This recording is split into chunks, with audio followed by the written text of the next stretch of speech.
Welcome back. I'm not sure what part this is because I made one video that I think I'm going to eliminate the whole video. So this was supposed to be 13, whether it is or not. It could be 12. So I'm not sure. But anyway, here's where I'm at. There's my stand, like I showed you before. I do have it epoxied in right there. Let me turn the camera around thing again so I can see me showing you what I'm showing you. Alright, just use some of this 5-minute epoxy right here. Mix that up. Got it on there real good. It's all set up. I got some of this stuff from the old days, from when I was in the body shop business, and it's just a little sort of, it's like a nut, but you just press them on and they would hold on things like body molding or something like that on a car. And that's all I use because it's nice and flat, real thin. And I put that on the bottom to give me more area to glue up. Alright, so I got that all set. That's been sitting here for about an hour now. I got my 2 holes. I'm going to put my switch on the side. Put my switch over here and my plug over here coming in. Now I originally talked I was going to use a 9-volt battery. Well, that strip lighting I'm using doesn't come on until you got at least 7 volts. And being a 9-volt battery, that means you don't have a lot to play with. As soon as this starts draining some power and gets down below 7 volts, you lost 90% of your lights. Now, LEDs, they'll come on about 2.5, maybe 3 volts. So I had another battery over here that was laying around on my desk for a while, and I hooked it up, and none of the lights came on for the ship. But the LED lights for the engines came on. So it's one of the reasons why I'm not going with a 9-volt battery. Like I said, I hear they don't last too long, and then when you're only dealing with 2 volts between 9 to 7 and then you lose all your lights, it wasn't worth it. Alright, there's my little pad of paper. Now I use these, like I showed you 100 times before, to mix my stuff on. I mix my 5-minute epoxy on there. You can see that stick is stuck to it. They won't even, it looks like it bleeds through a little bit, but it doesn't even stick to nothing. You just pick it up, pitch it. Okay, so here's my base, and what I done was, as this was setting up, I took me a little ruler and made sure it was as square as I could get it. Alright, it's not going to be perfect, it's going to be pretty close. And then this little part here that I made, you remember that, me showing you that. That goes on there, and then I'll take my model, which I'm going to show you in just a second, run them wires down through here. Now I can't wire this up just quite yet because this is pretty close to either the top or the bottom, whichever way I mount this. So I'm going to have to hook up the wires first and then shove it in there. Alright, so here's the model.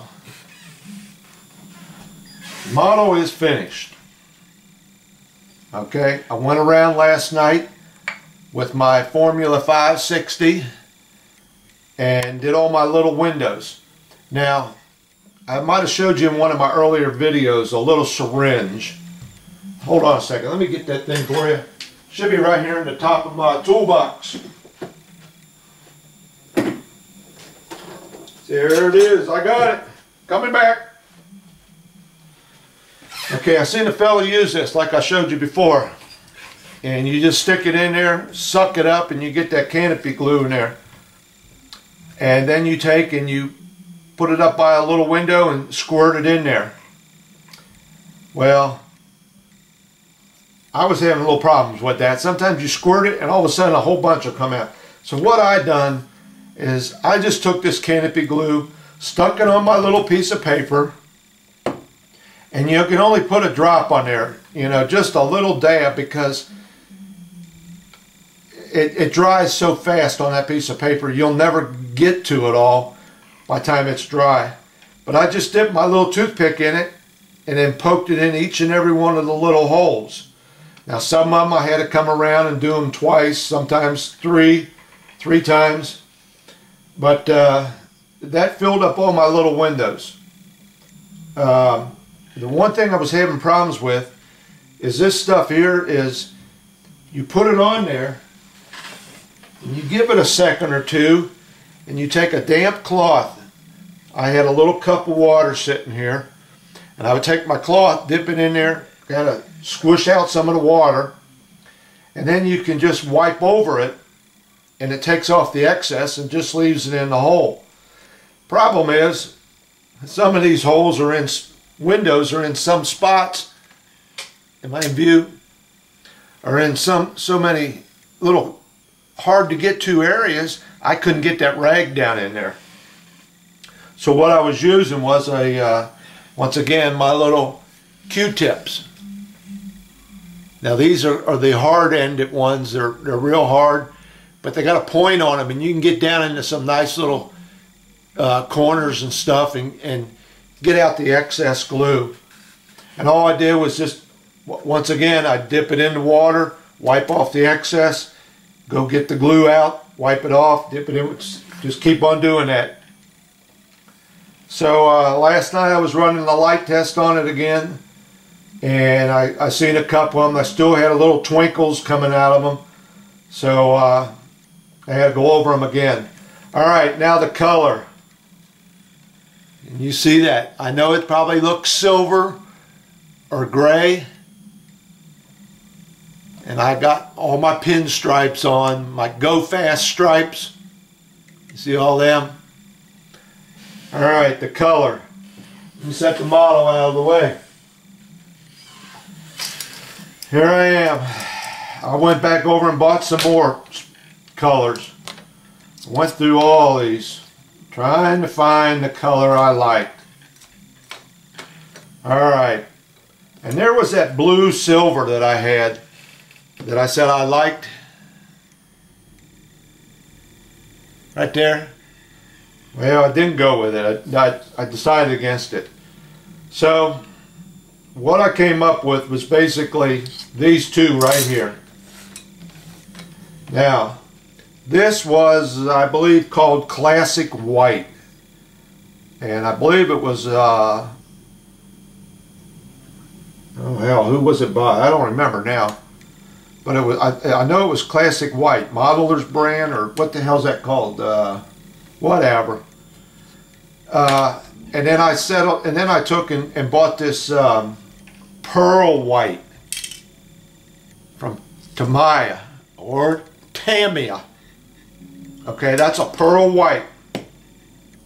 And I sprayed it on, I first primered this spoon and then sprayed this Pearl White on here.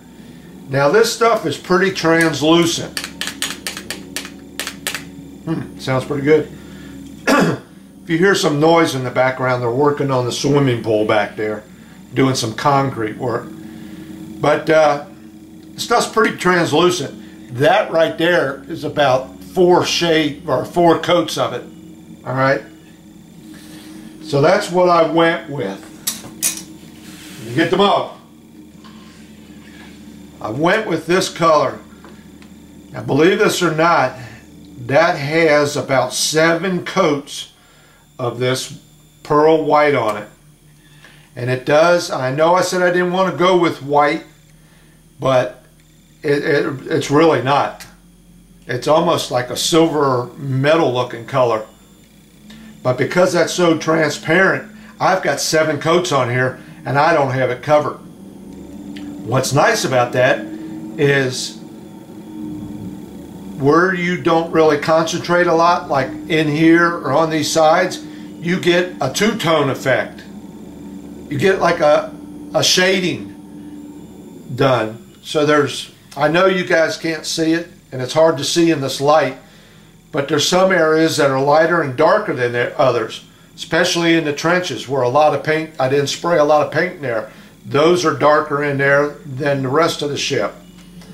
This is darker than the rest of the ship. This area right here is a little darker. So it gave it a real nice effect.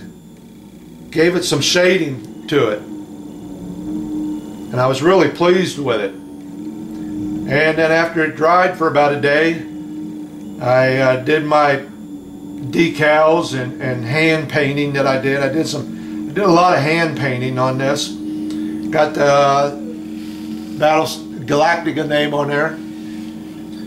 And then I came along and put about 4 coats of matte finish on it. So that's what you end up with. I'm pleased with it. It turned out pretty nice. I just had so much trouble trying to decide what color I wanted. I know it looks silver, but it's not. And I know it might look gray, but it does have a white tint to it. And that's that pearl white. I guess to get this thing covered, you probably have to go through 10, 12, maybe even more coats of this stuff. I went through 1.5 cans. That's how much paint I got on this thing. So I think it came out pretty nice. It's not the white that I really wanted or didn't want or whatever. It's not the gray, but it's more of a metal finish.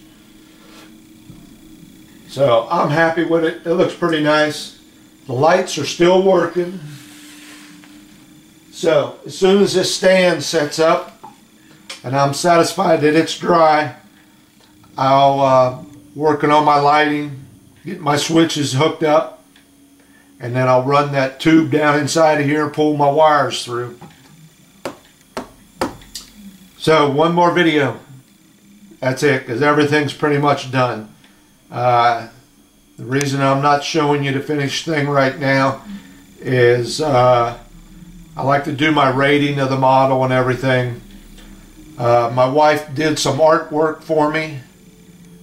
She's got me a background that I'm going to take some pictures in front of it.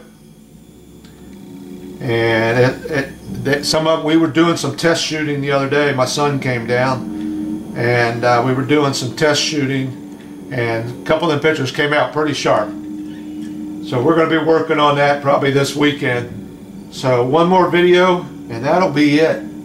She will be done. Oh, I knew I had something else to show you. Right here.